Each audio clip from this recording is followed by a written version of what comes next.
Hey everyone, we've got Jake Crain on the show. Roll credits. One man. Goodbye. Hello, Heisman. 20, 25, 30, 35, 40, 45, 50, 45. There goes Davis. Oh my God! Davis is going to run it all the way back. Auburn's going to win the football game. They give it back now to the 30. They're down to the 20. All the band is out on the field. He's going to go into the end zone. Four-man Alabama rush. Got him.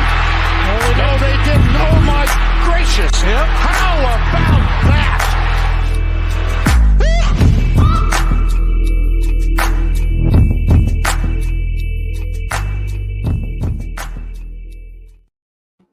Well, welcome in everyone back to the Three Technique College Football Podcast at the intersection of the X's and O's and the Jimmies and the Joes. I'm Mitch Mason with Garrett Turney, and as I mentioned, Jake Crain from Crain & Company has joined the show as well. Jake, it's a pleasure to have you on, brother. How are you doing tonight? Man, I'm doing great. Obviously, football season, while it never ends, kickoff's right around the corner, and excited to be on here with you guys. And we're excited to have you. There's so much to talk about. Of course, this podcast always brought to you by the Transfer Portal CFB, the preview magazine out, and our friends over at Home Field as well. But Jake, let's dive into it, man. I mean, my phone was ringing off the hook. I was with a client today who's in the know in the Big 12, and he wanted to only talk college football. It's a exciting time as fall camp kicks off, and I'd prefer everything be on the field, but we have all of these realignment rumors and updates going on. Of course, the Big 12 kind of at the center of it now, as they might be getting ready to poach the Pac-12, at least several of their members. Overall, as you've watched this unfold, as you've covered this on your show as well, like what's your temperature on this whole situation? It seems like the Pac-12 is on life support right now. Yeah, well, the Pac-12, they're really in a Dunkirk situation, and I don't think a bunch of the little boats are coming over from across the channel to save them. And listen, I want college football to be as healthy as possible, right? I want it to be great out west, want it to be great in the Southeast, East Coast, Northeast, Midwest, everywhere across the country. But you got to call a spade a spade. I mean, the Pac-12, as we know it, is dissolving right in front of our eyes. And look, I don't blame any of these other conferences. If I'm the Big 12, if I'm Brett Yormark, hell yeah, I want to go grab some of these teams and some of these brands. I think he's been really calculated while being aggressive, which is kind of a tough needle to thread, but he's been able to do it. And look, nobody is saying that the Pac-12 should have a media deal that rivals the Big Ten and the SEC. They just don't get down out there with college football like we do here. And there's some places I've recruited it. Bakersfield, California, the state of Utah. They love football. They absolutely love it. But in aggregate and from a wholesome standpoint, it's different here where I'm in the Southeast, where you guys are, obviously Midwest. It's different over here. So the mistakes they made, and I feel like they made another mistake by, going to this streaming option, supposedly. That's the deal that was offered by Apple TV, but it's incentive-based, right? It's subscription-based. Well, they made a similar mistake with the Pac-12 network when they went really regional with it. They went kind of a different method. So look, I mean, they're on life support. That's the best way to put it. It's sad, but at the end of the day, it's reality. And what I find interesting is what's going to happen with Oregon and Washington, because I think, and you've seen different people report it. Jason Shear talked about it. Tim Brando a couple months ago on our show. Actually, I think he may be one of the first ones to report it. I don't think it's just going to be Arizona. I think you could possibly see Arizona, Arizona State, and Utah all jump ship at the same time to the Big 12.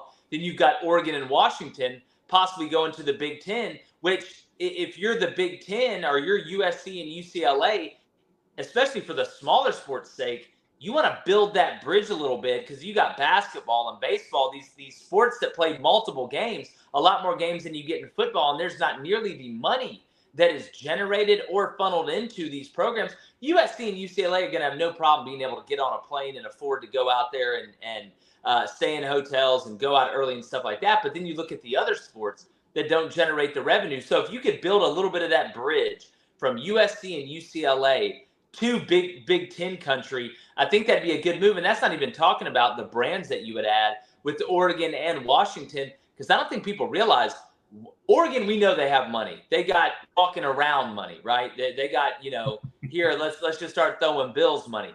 Washington pours a ton of money into athletics. I think they're top 10 in the country in the amount of money and the budgetary space that they give toward athletics. So look, I mean, it's a very interesting time. And depending on where you're at, who you represent and who you root for, you're either really happy or you're really worried.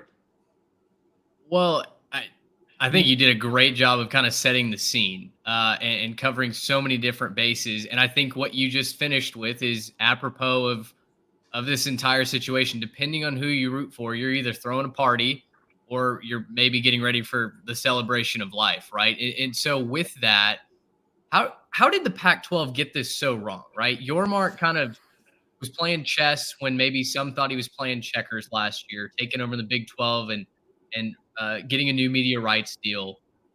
The Pac-12 has looked like they've gotten everything wrong, no matter where they've turned. Where do you assign that blame, if there is blame, to be assigned in the Pac-12? Well, I don't think it's one thing. I think it's a lot of bad decisions that have led up to this point. I think there was some arrogance involved a little bit. I don't think, and by arrogance, I don't think there was a ton of sense of urgency as much as what you saw in some of these other conferences, that even when you're safe, you're still trying to build. I think this all goes back. I mean, you can look back at Supreme Court decisions and say, oh, well, that affected it. I think a lot of it starts with the Pac-12 network and the way they kind of went a different path as opposed to what you saw with the SEC network and the Big Ten network and kind of how they're home based and everything feeds into that. They went more regional. But I think a lot of it was there wasn't as much of a sense of urgency. I mean, now all of a sudden it's kind of like, hurry up and build the parachute on the way down. You keep hitting at it and keep hitting at it. Well, we're going to drop it. It's going to be great. Everybody's going to love it. And at the end of the day, you're the last person to the party. And unlike the party, that doesn't make you the coolest person. It makes you the person with, the least to gain. So I think it's been a multitude of decisions over time. I don't think there's just one person to blame. I don't think it's just George Kialikov. I'm trying to pronounce his last name, man. It's like trying to read Russian hockey names. It's just I go back and forth with it. But I think it's many decisions. And look, it's not like there haven't been really good teams. It's not like there's not big brands out there. I mean, if you'd have told me this was going to happen 10 years ago, a decade ago, or when Pete Carroll and them were rolling people up at USC, and we know the proud traditions they have out there with Oregon and UCLA and Washington and Arizona and Arizona State. You go down the list, Utah. I just think they fumbled the ball, to use a football term. Yeah, that's fair. I mean, and Mitch, we talked about it a bunch. We have gone through the last several episodes of the Pac-12 days of our lives, right? Just talking about the drama with the TV deal and the Ion Sports Network, and then it wasn't Ion, and now we've ended up here. Let's make Jake, you're the new captain of what we've called the USS Kliavkov. It's currently going down. It's taken on water. But look, the teams haven't left yet. They might be holding meetings outside of Colorado. Nobody's really left yet. If you're George Kliavkov, if you're captaining that boat, what's your next move to try to fix things and to try to save the conference? Well, I mean, if I were to land today with what's available, I mean, something's better than nothing. The Apple TV deal, while I'm not, super jacked and tan about the subscription model, I don't think it's going to work. You have to go with something. You have to give them something, or you're going to lose everybody. The question now becomes, you always have to prepare worst case scenario, right?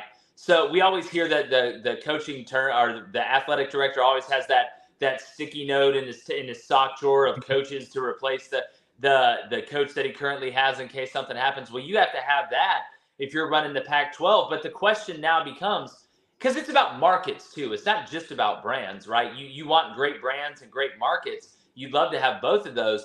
But who can replace what you've lost? I mean, we talk about conference expansion. I call it conference reduction because I think that's where we're headed. But there's really no way that, and this is what, not to put the cart ahead of the horse or to digress, but this is where I think Brett Yormark's been brilliant in bringing in the schools that are out there that are available to bring in, right? Houston, pretty good brand, really good market. UCF, brand that's building, really good market. BYU, I mean, heck, you're bringing in a religion. I totally get it. And we know the tradition there at BYU. So Cincinnati, really big market, school that has shown you what they can do. Luke Fickell obviously just left. I'm not, super excited about the Satterfield hire, but that was a good move. So the question now is, who's left out there that you could bring in to try and somewhat balance the boat? And we had a caller call into our show today. I thought he asked a great question. He's a Boise State fan up in Idaho, and he's like, man, to be honest with you, if you're Boise State right now and the Pac-12 calls, I don't know if you're just going to go and jump on that right now. And that's crazy to think, because Boise State fans, I mean, it's been a dream to go to the Pac-12, right?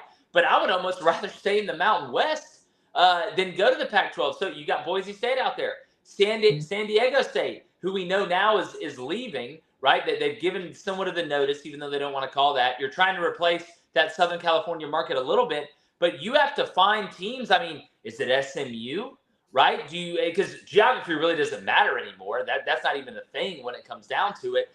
So you're running out of time. The ACC right now, I think, is kind of leaning toward a similar problem in that, all right, hey, we want to expand. Look at us. We're keeping up with the Joneses. But who is really out there to bring in? So I think you've got to make your pitch to Boise State. You've got to make your pitch to San Diego State. There's a couple other, Fresno State maybe out there, but you're running out of teams and brands. You're never going to replace what you've lost, but can get you somewhere close to what you've lost. So you have, and I know he is. I know they've already probably been proactive. These talks have gone on for a long time. It's like the military, what we get, right? We get like 25, 30 years of old technology that the military had. They had Google Maps before we even knew it was a thing, right? So whenever we hear, oh, this team's leaving, or oh, this team's going from this conference to this conference, that's been in the works for a while. We're just now hearing about it. So he better have a plan, and you're running out of teams to add that will be value adds instead of just adding teams to add teams, right? I don't want to go out on dates. Like, you're like 34, you're in your 30s. I'm not trying to go out on dates just to go out on dates. I'm trying to find somebody to marry. I'm trying to waste my time. Right. I think that's a great analogy. I talked with an SMU insider on this pod from the Dallas Morning News a couple of weeks ago, and he said the exact same thing about SMU. Like, look, at this point, the fan base for months has been screaming, join the Pac-12, let us in, SMU to the Pac. But at this point in time, I don't know that that's the attractive option where you're maybe building to be the playoff contender out of, a regular playoff contender out of the group of five. Why would you go get on a sinking ship when you might be able to wait just a little bit longer and join another power conference in this power struggle? It's an absolutely fascinating dynamic. And I guess I'll ask you this before we switch over to the Big 12. 3 years from now, maybe that's too long, but is the Pac-12 still alive 3 years from now? I've asked myself this question. I've done 3 years. I've done 5 years. Is it something where you just end up, it's like you have those furniture stores where like they're the going out of business sale. Like you just turn it into that, right? And just say, all right, here we'll merge with the Big 12 with some teams. We'll merge with the Big 10 with some teams. I think there's still going to be a Pac-12 or however, whatever the number of teams it is at that point. But I don't know if Oregon leaves, if Washington leaves, if Arizona State, and Utah leave, you're not Power 5 anymore. Like, are you a Group of 5 conference? Is that what? I mean, do you merge with the Mountain West and just say, let's try and build some sort of, over the hill mega ranger that can somehow try and sneak their way into the 12-team playoff, which I think is a very positive thing for the Pac-12 going into it. So I'm going to say yes, but I don't know if they're a Power 5 conference anymore, right? Like, again, at some point, you're not throwing the fastball 95 anymore. You're Rich Hill just having to float the upper 80s. I'm just over here trying to locate and pitch to contact, man. That's right. A lot of ground ball double plays. Well, I think it's fascinating. I'm in the same boat. I think in some iteration they are around, but yeah, do they merge with the Mountain West? Are they, a Power 5? Heck, we might not even have a Power 5 in 3 years. This might be you called it, what did you call it? A conference reduction. I mean, we are truly consolidating all power into maybe just 2 conferences. But there is a conference that's doing their absolute best to prevent that from happening. It's the Big 12. Brett Yormark has done a masterful job behind the scenes, and he's held up his end of the deal. When he first came on as commissioner, he promised to be aggressive. He promised to try and position the Big 12 as one of the big boys when, Texas and Oklahoma are on their way out. Rate the job that Yormark has done since taking over. Of course, Texas and Oklahoma are gone to the SEC, but boy, it seems like he's done a great job positioning this conference to not just be relevant, but a postseason contender, even with the flagships gone. Yeah, look, I give him an A, and I think, we always look to expansion, right? Like that's the first thing everybody looks at when you're judging the commissioner. And, during media days, I thought he brought up a great point. He's like, that's not the only thing that we're doing. I think him, kind of catching up with the times and trying to bring sexy back to the Big 12 and kind of get into Gen Z and with the young people to make the Big 12 cool. You see what they did during the basketball tournament. I think a lot of the moves that he's made have been very smart, and I call it calculated aggression. I kind of mentioned it earlier. He's not just going out there doing things just to do them. He's being smart while being aggressive, and I think that's a big feather in the cap. And, it's funny, we were talking about the Big 12 kind of being a sinking ship not too long ago, and now you look at them and you feel really, really good about the future, and they're attractive enough where you have other teams wanting to join it now. You went from a place where, oh no, Texas and Oklahoma's leaving, the flagships are leaving, we're in big trouble, to teams are trying to crawl to the lifeboat that is the Big 12 and get in and try and hop along for the ride. And I think too, the Big 12 has done a really good job of hiring coaches. You look at Joey McGuire at Texas Tech. You look at Dave Aranda at Baylor. Some of these new guys that they've really, I think they got a really deep bench of coaches. Sonny Dykes at TCU, Kleiman at Kansas State. I can go down. They haven't missed on a lot. I mean, they really haven't when you look at it. So I think it's been a combination of things. But I think Brett, he's younger, he's smart, he sees where they're going, and he's not making crazy decisions. But he's not afraid to take a chance, right? Scared money doesn't make any money. But stupid thinking loses all the money. So I think there's a balance there. It's somewhere in the middle. And, Brett's done a great job. And I'm excited to see the future of the Big 12. I really am. Yeah, and that's going to be a future without, obviously, Texas and Oklahoma, like you just mentioned. We thought they might sink after that, and turns out Big 12 is a little bit more resilient. I mean, heck, Texas, Oklahoma, neither of them have been in the championship game for a couple of years. So looking kind of forward, obviously, they still got one more season. But who do you think's best positioned right now, maybe short term and maybe a little bit longer term, to succeed in the Big 12, kind of put themselves at the top of the conference, kind of in a year in, year out? Who can fill that vacuum? Well, I kind of put this in two pots. I put the new kids on the block that are coming in one. Out of those four, who do I think over the long term? I think long term, decade thinking, Houston, to me, I think has a chance to really, really level up. I wouldn't be shocked if Dana Holgorsen struggles this year and next, and they end up making a move if they don't bring Jeff Traylor over from UTSA to be the head guy there. I know he's a guy that would take the job. He's done a hell of a job for the Roadrunners. But outside of that, the vacuum at the top, Kansas State to me because of physicality, right? How did Oklahoma State and Baylor jump up? Physicality. Because you think of the Big 12 in the past, you think, a lot of offense, not a ton of defense, throwing the ball around. Well, this game is won and lost with physicality, especially in the trenches. That's who Kansas State is. I mean, Kleiman has brought that North Dakota State mentality to the Big 12, and I think that has staying power. You can get away with being really good up front and being just good at the skill positions a lot quicker and easier than you can get away with being really good at the skill positions and average up front. I look at a team like Texas Tech and Joey McGuire with the way they operate stylistically, the tempo that they run, his ability to evolve offensively, and again, the connections he has in high school. Baylor with Dave Aranda, I think they're always going to be there because of that physicality standpoint. Outside of that, TCU, I'm interested to see if they can keep this ball rolling.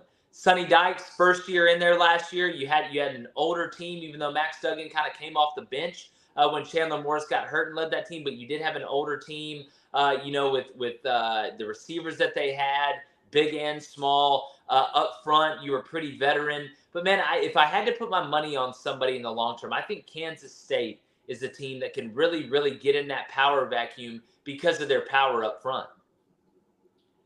I wonder if the Big 12 stylistically adopting some of the strengths that we've seen play out in the SEC in the Big 10 10 years down the road, do you think that the Big 12 can be competing for national titles like we're seeing out of the SEC and the Big 10, or do you think they're always maybe going to be just a step below?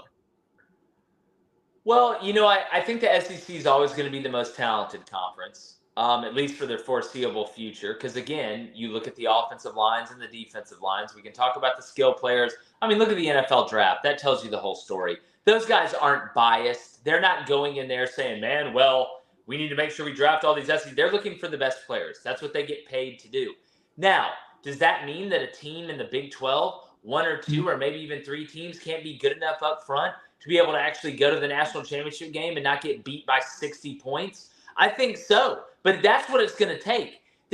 How many cute teams offensively that were bad on defense or they weren't good up front? How many of them have won national championships? Not made the playoff, but have won national championships? The answer is none. There hasn't been one. Teams that win national championships are able to run the ball when they need to run the ball, protect the passer when they're able to need to protect the passer, which is always. Defensively, they're able to stop the run. If you can have a team that can figure that out and put that together and go be able to compete. Can you have 3 or 4 or 5 teams that can do that in the Big 12? I don't think so. It's a fascinating point. I'm curious to see if the Big 12 elevates themselves back into kind of a national championship discussion on a more regular basis with the addition of a couple of new schools. And it sounds like, Jake, that Arizona is maybe in the boat, that they are the next team to jump. But we've also heard that the Big 10, the SEC, are a little bit hesitant to make any moves for Oregon or for Washington because they don't want to be seen as predatory, right? So there's this sense that a couple more dominoes need to fall before we get a move from the SEC or from the Big 10. Meanwhile, the Big 12 seems to be on the phone saying, come one, come all to the party. So if Arizona is up next, do you see kind of a mass exodus for the Big 12? Do you see Oregon and Washington ending up in the Big 10 where reportedly they'd rather be, or is the Big 12 in play for them as well? I think we kind of, I think sometimes when we say, oh, well, they don't want to be the conference that blows up another conference. Look, this is about money. This is about business. They're trying to get the best teams and the best brands and the biggest markets to go where they're going. The difference is the Big 12 has had to have more of a sense of urgency. They're not in as good of a negotiating position to be able to get the best deal for that team coming in as, say, the SEC or the Big 10, right? It's the old bull, young bull sitting at the top of the hill. That old story that I'm not going to say on this podcast, but if you ever heard it, you know exactly what I'm talking about. One of them can run down there and the other one can walk down there. So I think when it comes down to predatory, look, it's business. They're predatory. They just go about it in different ways. So I don't think what you'll see is just Arizona leave, as I mentioned off the top. I think you'll see Arizona, Arizona State, and Utah leave at the same time, and then probably Oregon and Washington. But this is all negotiation. This is all positioning to try and get the best deal. Because if you're a team leaving to go to another conference, you want to get the best deal possible, right? If you're that conference that's absorbing those teams, you want to get the best deal possible and make sure they're conforming to what you want. I just think right now the SEC and the Big 10 are in better negotiating positions, and they don't have to hurry up and make a decision. They can wait it out and try and get the best deal. Jake, all of this news, it's a lot of talk, but I wonder, in your estimation, what does this do to the health of college football? We've had this discussion with NIL, with the transfer portal, and now conference realignment is kind of the next of, the 4 horsemen that we've had to deal with in the last couple of years. Is college football going to be the same with this happening? Is it better? Is it worse? How do you judge that? Well, look, I think right now we got to make sure and understand that the on the field product's as good as it's ever been. Yeah. That's a huge feather in the cap. That's the main. We talk about keeping the main thing the main thing. As long as the on the field product continues to deliver, college football is going to be fine. Now, what worries me is the integration of the feds, the government, into college football and NIL and will you make them employees of the school? Listen, college football hasn't been amateur for a long time. People have been getting paid for a long time. Yeah. Now it's just, and the way that they released it was stupid, right? You don't just let the monster, Dr. Frankenstein didn't just let the monster out to run across the village and start just ripping people apart, right? We did that with NIL. We did that with the transfer portal. We did that with the extra years that you're able to play. We were just like, all right, here it is. It's like a Jackson Pollock painting. We just threw it against the wall and hoped to sell it for like $3 million.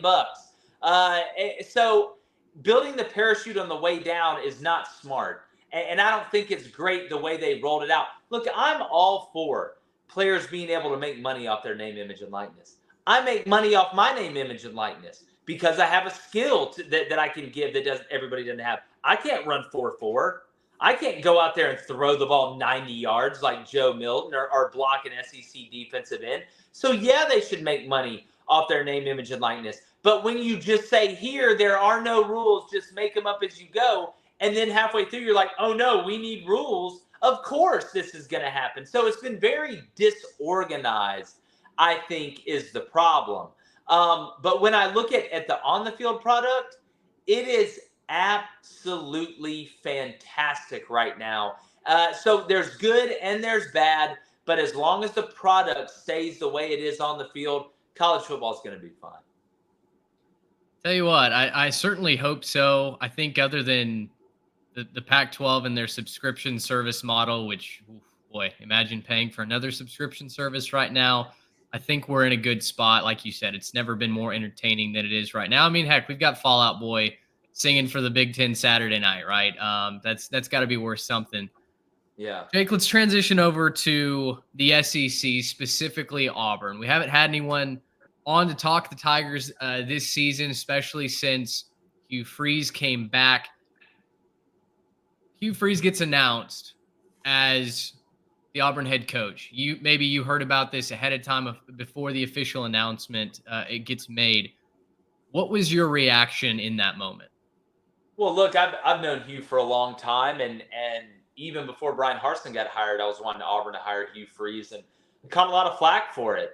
And then they finally pulled the trigger with him, which is looking so far like a smart decision. I was over the moon because look, Hugh Freeze, he's won everywhere he's been. I mean, when he didn't win, it was self-inflicted wounds. He's done in the SEC. He beat Bama twice with Nick Saban there when they were at their strongest point, really. And he understands what it takes. And I think it's a good combination of a place like Auburn where you can win.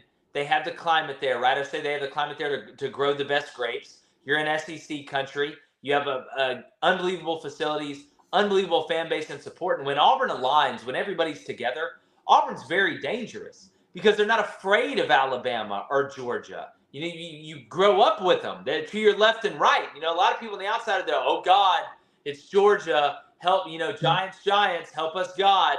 But with Auburn, it's part of it, right? You play them every year. They're huge rivals. And then you have that combining with a coach that has won before, that knows the recipe, that knows the blueprint, that knows that Auburn can be a power in college football. And he saw his professional life flash before his eyes, right?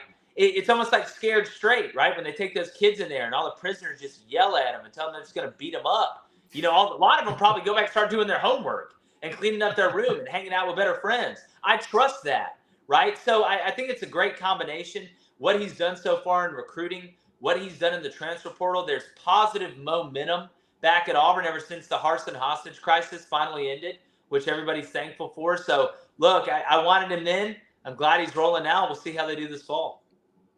Yeah, Jake, you mentioned recruiting there. I'm curious if you think – let me be devil's advocate for a second, right? Let's play that game for a minute. Look, it's year one momentum, right? Every coach gets that little year one bump where that first cycle he gets in there, he can sell vision, right? He can do all that stuff, right? Is this just a year one thing? I mean, we kind of know what he's done in the past. Let's put that behind us, right?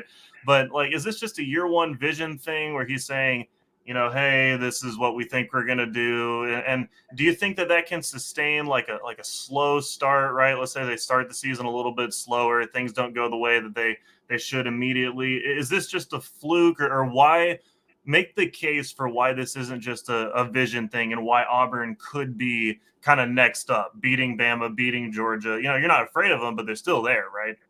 Oh yeah, no, I'm not. Look, I'm not taking anything away from Alabama and Georgia. Right. They're really good. They're two of the juggernauts in the sport.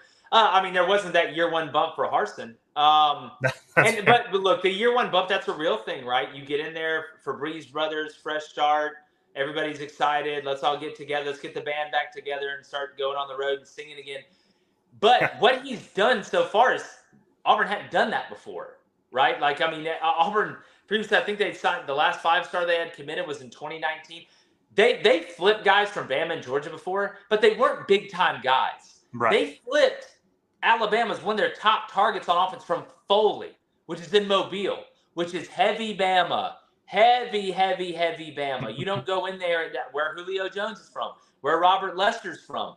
And then you flip DeMarcus Riddick from Georgia, one of their, really good defensive player. And Kirby knows a little bit about recruiting defensive guys when they're at their strongest point ever in their history. And you did it within a span of 4 days. And if they get KJ Bolden this Saturday, Twitter or X or huge. Whatever they're going to go, it's going to burn down. It'll literally burn down. But he's doing things, and listen, you got to win on the field. Everybody knows that. But you don't have to go 9-3 this year. You go 8-4 or the right 7-5, and you can just maintain that positive momentum and start to stack classes while you're plugging up holes in the ship in the transfer portal. No, I think this is real. I don't think it's a fluke. And when you're doing stuff that's historic, I think you can kind of look past that early momentum. It's a great question. And look, the jury's still out. Nobody's sitting here calling it Pat Dye or saying Auburn's going to win the national championship next year. But it's a damn good start. Yeah, no, you're right about that. And again, I think that they'll probably be fine at just playing the devil's advocate. But it's an honest question, man. You don't know until you go out and lose to Samford. It's or UMass. Right. You lose a lot of that momentum. Right. Well, and I love what they're doing, honestly. And I mean, look, half my family on my mom's side is all Auburn people. So if I criticize too much, I'll get those text messages, and I'll get the. I thought it may have been. I thought it just may have been that Spencer Strider stash you got going on, but no, I get it now. Look, he's probably beating me there and in several other categories. But tell me how. If Auburn ends up playing well this year, right? If they end up playing well, they get to that 8-4, 9-3. We say, hey, look, Auburn's soaring, right? How did they get there, right? What happened on the field that was so good? Give me maybe some team strengths. What should we be looking out for? Team weaknesses that maybe get shored up, partway through. What's actually happening on the field that's going to make Auburn so good this year? Well, when we talk about catching breaks, everybody thinks, oh, well, you recovered that fumble that if you'd have lost the game. You wouldn't have to kick the field goal. A lot of it's staying healthy, right? Especially up front. He's totally transformed the offensive line. I think that's what he's done best when it comes to flipping the roster quick, flipping that house HGTV style, just without those two weird twins walking around pretending to do work. Right. The quarterback staying healthy. I think Peyton Thorne's going to win the job, but I think Robbie Ashford's going to have a role. For sure. But look, Auburn's season to me, offensively, I'm actually not really that worried. When you have Phil Montgomery and Hugh Freeze and that RPO 3-man surface method and what they do with the personnel that they have, I think the offense is going to be pretty good. The pass rush, that's what it's going to come down to. They brought in the McLeod kid, Jalen McLeod from App State, who I think is going to be a pass rushing specialist. You got the young kid in Falk, who I think is going to be a first-round pick in the NFL after 3 years, most likely. You brought in Elijah McAllister from Vanderbilt, who I think can help. Marcus Harris is a guy you can move around up front. On the interior of the D-line, bringing in Jason Jones, bringing in Justin Rogers, who has a chance to be an All-American from Kentucky. I mean, the guy, he's heavy-handed, plays with good leverage, really good in that nose area, can muddy it up. But if they're not able to rush the passer, because their strength on defense is in the back end. DJ James, NFL player. I think Nehemiah Pritchett's going to have a chance. Jalen Simpson will have a chance. They got a little bit of depth there. But can you rush the passer? Because if not, it negates how talented your DBs are. You can't hide DBs with a bad pass rush. You can hide DBs with a great pass rush. We've seen that happen before.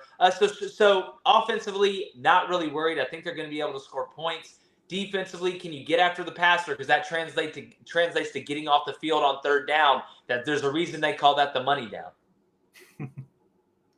Jake, you mentioned, using Georgia and Alabama as kind of the targets, right? They're the kings of the hill right now. Yeah. You get them both at home this year. If you're Auburn, Georgia's, going through a lot of transition, but they've done that well the last couple of years. It's ended up in back-to-back national championships. For Alabama, there have been all the rumors, all the signs that maybe Nick Saban is finally mortal. And this year, that quarterback room is less than confidence boosting. Is this a year in which Auburn gets Alabama at home? It seems like we're kind of due for that again, doesn't it? Yeah, look, I mean, we got a long season to play. Obviously right now projecting's fun, and when I look at it, I do think this is the shakiest that Alabama has been going into a season, and not just for the quarterback situation. And look, who knows? They could have a kid come out at quarterback with the personnel they have around them and be a star. But when's the last time Alabama had to replace a quarterback and a left tackle in the same year? You don't see that a lot with Nick Saban because he's an absolute witch when it comes to roster management. We don't talk about that enough in college football. Not losing symbiotic spots in the same year, right? Not losing both defensive ends in the same year. Not losing your best pass rusher and your Mike in the same year. Not losing your starting left tackle and your quarterback in the same year. You don't see that a lot. So when you look at Alabama, there's a lot of questions. You did lose Will Anderson Jr. You've had a great run of quarterbacks, right? Going Tua, Jalen, even though I know he did leave to go to Oklahoma, he was a big part of Alabama's success. Mac Jones, Bryce Young. We saw Clemson hit that wall, right? You always have that guy who's not exactly who you had before, and it's not fair to ask a guy right now to go out there and beat Bryce Young. But they brought in Tyler Buckner for a reason. I think he ends up winning the job. With the connection with Tommy Rees, with the way that they want to play. I don't know if Jalen Milroe's game really translates to the bully ball system they want to run. But, guys, we're not talking about peak Alabama monopolizing the offensive line and the defensive line and just being better than you are and being able to be average at quarterback, right? Jake Coker was a good player, but he didn't play in the league. Blake Sims was a good player. He's not an NFL quarterback. But they were able just to line up and basically give you the finger. Hey, guess what? We're just better than you up front. But other teams have caught up. So can Alabama rely on the same thing that got them to that position? Because that's where Saban wants to go back to, right? Bully ball. I don't think they can. I think there's a legitimate chance, right? And look, I did it for 9.5 years, 6.5 at the Division I level. Auburn hadn't sent me a check yet. We're all a fan of somebody. I'm harder on Auburn than anybody. I picked Bama to go undefeated and win the Natty last year, and they didn't. So I'm going to call it how I see it. I think there's a legitimate chance Alabama can go 9-3. I really believe that. Yeah. Does that mean one of those losses is at Auburn? I've seen crazier things happen at that stadium, bud. I promise you that. That's a good point. It's a good point. And, I think there's a difference between the Twitter trolls that are saying, oh, this Saban dynasty is over, and being able to explain from an X's and O's perspective why this could be the most mortal Alabama team that we've seen in a while. So I certainly appreciate your breakdown there, because I feel like there's a little bit of am I crazy when I look at their roster and think that, when I look at their schedule and think 9-3, but they've gone 15 straight years of winning double-digit games. It's at some point, like, it is kind of crazy to think about Alabama going 9-3, because we're just and that's a compliment to what Nick Saban's done, right? That's why he's the GOAT. You asked if he's mortal. I think he's already immortalized. I don't care what happens from here on out. Yeah.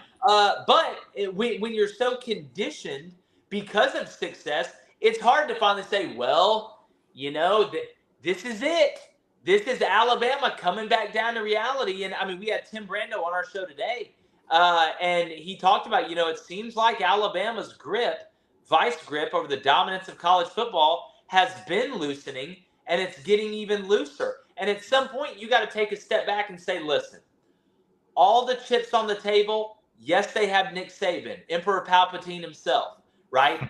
Yes, they've been dominant. They have incredible personnel. And what a high-class problem to have, to be worried about going 9-3, right? But when you take a step back, 30,000-foot view, and you take Team A and put them against Team B, and you call it like you see it, it is not crazy to think that. Yep.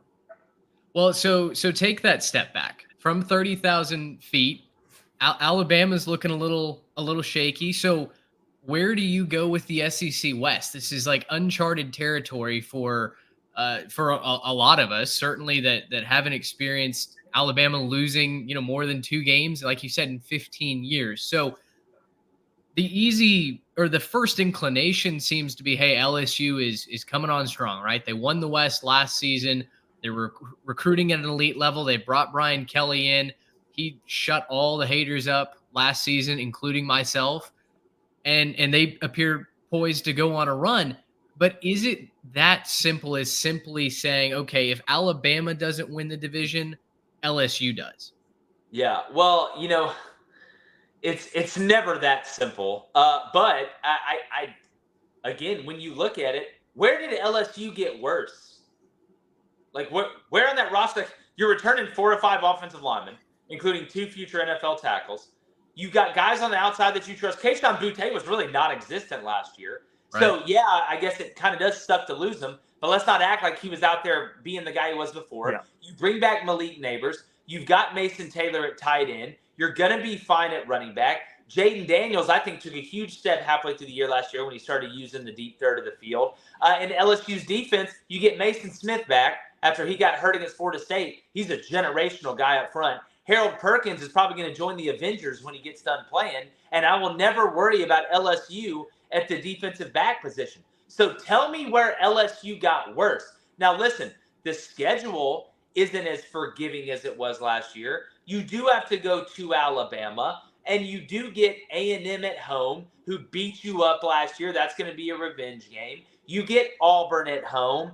I'm looking at LSU right now. That Florida State game today, I led off the show with it. It's the biggest insurance game of 2023 because you win that one, you can afford a loss during the regular season. If you lose it, you probably got to run the table. But I mean, LSU right now, where did they get worse? I can't point to one spot where LSU got worse. You could maybe say pass rush, right, with Ali Gay leaving, Ojulari leaving. But have you seen the Globonauts that LSU has right now? Like when it comes to athletes, right. LSU is one of the last places I'm worried about them being able to line up and just be good enough. Yeah. Right. Yeah. They have so much speed off the edge. They're not going to have an issue rushing the passer. So, if you see the little tag on our little tile here, I am the keeper of the hot takes on this podcast. So if I'm stealing content for your show tomorrow, apologies, I'll put that tweet out. I want you to give me a couple of hot takes. Who's your under the radar? Nobody's really talking about them. They're about to make some noise in the SEC. Seen a lot of different teams speculated. I mean, this is talking season, so everyone's going to say that. But give me an under the radar team, and then also on the way out as we close out the podcast, torch a fan base. Fill up our comment section. Who's about to fall off so hard? Who's going to have the last year Texas A&M season where everything falls apart? Oh, man. I'll say good surprise. I think Kentucky's really sneaky. I think they're going to be better on the offensive line than what people are thinking. Devin Leary coming off a year where there was high expectations that they really didn't live up to in NC State. He throws a really pretty ball, and you bring back Liam Cohen from the Rams, who you had a couple years ago when they kind of decided to come into the new world and throw the forward pass. It's amazing what happens when you decide to do that. So I think Kentucky can kind of be sneaky. I don't think South Carolina is good enough up front on either side of the ball. Like we keep talking about Spencer Rattler, but like you got to be able to run the ball and protect him. Like Spencer Rattler can't block and run and be a great passer. And then on the defensive line in the front seven, I'd be really worried. I really would. A team that I think, And listen, I actually hope I'm wrong in this one because Tennessee's fans, man, they're so loyal. I coached against them up there in the Vol Navy, and I hope Joe Milton's figured it out. But what I don't understand is everybody's like, oh, my God, Joe Milton's arrived because he's got a strong arm. Like, did that just happen and nobody knew about it? Like, Joe Milton's had a strong arm forever. That's his thing. That's not his problem. He doesn't have any other tools. Now, this Tennessee offense may be able to hide it a little bit. They're going to be better, I think, on defense. I love what Josh Heupel's done over there, but I don't think he's just going to replace Hendon Hooker and replace Jalen Hyatt and Tillman and those guys. I like Brew McCoy. I like some of the young talent they have. I like what they've done in the transfer portal. But I'm sitting here looking at Tennessee like y'all are acting like Tennessee is going to be better than they were last year because Joe Milton has a strong arm. It's like aliens. I think they're out there. I think he can do it. But until I see one, right, I'm not going to believe it. I've got to see it to believe it. So I think Tennessee, they got a little taste of what it was like. And now all of a sudden, they're going back to the same restaurant, ordering the same thing. And eventually it kind of loses that pizzazz. You know what I'm saying? Every night can't be Friday night. So I'm going to say Tennessee. Because Joe Milton, I think right now, everybody they need to calm down a little bit. I got to tell you what, that is perfect. That's exactly what I wanted, right? We had the video a couple weeks ago about the UTSA game being one to watch for Tennessee. Watch out. The comments were freaking out that we suggested Frank Harris was a good quarterback and that they might not be able to just steamroll. I tell you, listen, that coaching staff knows that Tennessee right now, they're dog cussing whoever made that schedule, whenever they did it 18 years ago. Right. With UTSA. Another game to watch out for. Tulane and Ole Miss. Ole Miss goes down to Tulane. Watch out for that one, too. Yeah. Jake, we love it. We absolutely appreciate the time today. Of course, let the people know where they can find you Monday through Friday. Yeah, man. We're starting our Sunday recap, too, once college football season gets here. A little, Sunday recap of college football, preview of the NFL. Look, if you like talking ball like this, just go to YouTube. It's Crain & Company, Crain and Company. We're like 5,000 subs away from 100,000, trying to get to there before we kick off for college football season. We do talk a little bit of everything, but let's be honest. It's football season, people. So go subscribe. We're live each weekday morning from 6:30 to 8 a.m. Central. Don't know what time zone y'all are in, but that's when we start, 7:30 a.m. to 9 a.m. Eastern, and that's really all the time zones I know. But, yeah, we do live call-ins Monday, Wednesday, Friday. We have a live chat that's always popping. I'm the one that sits in the middle, and that's always right. My brother, a.k.a. Flaming Dragon, is sitting on my right, and David Cohn, former Michigan quarterback, not the pitcher. Our David would have never pitched for the Mets. He's over there on my left. So it's a great time, man. If you enjoy it, come hang out with us. Hey, man, we appreciate it. We're big Texas Rangers fans down here in Dallas. Cone. Have you seen Cone changing his allegiance? No, get the knife out of my back. Hey, I don't blame him. That's a little bit of a nightmare up there. But Jake Crain, gosh, great chatting with you. We hope to be able to do this again soon. For sure. Really appreciate it, man. Football season is just a couple weeks away, brother. We've almost made it. Oh yeah, I know. Put it on a pillow and just smother me to death with it. I love it, guys. Always down to come on. Y'all do a really good job, and I appreciate it. All right, we appreciate it as well. To our listeners, our viewers over on YouTube, thanks so much for watching another episode of The 3 Technique. If you're new, if you found us through this episode, welcome. Please hit like, subscribe, whether it's on YouTube, if you're listening to the Apple, the Spotify feed. We'd love to have you over on the video side as well. Thank you again to the Transfer Portal CFB, the preview magazine that's out now. You got a month left to read it, and Home Field Apparel as well. For Garrett Turney and Jake Crain, I'm Mitch Mason. Thanks so much for listening. Until next time, so long, everybody. Gracious him. How about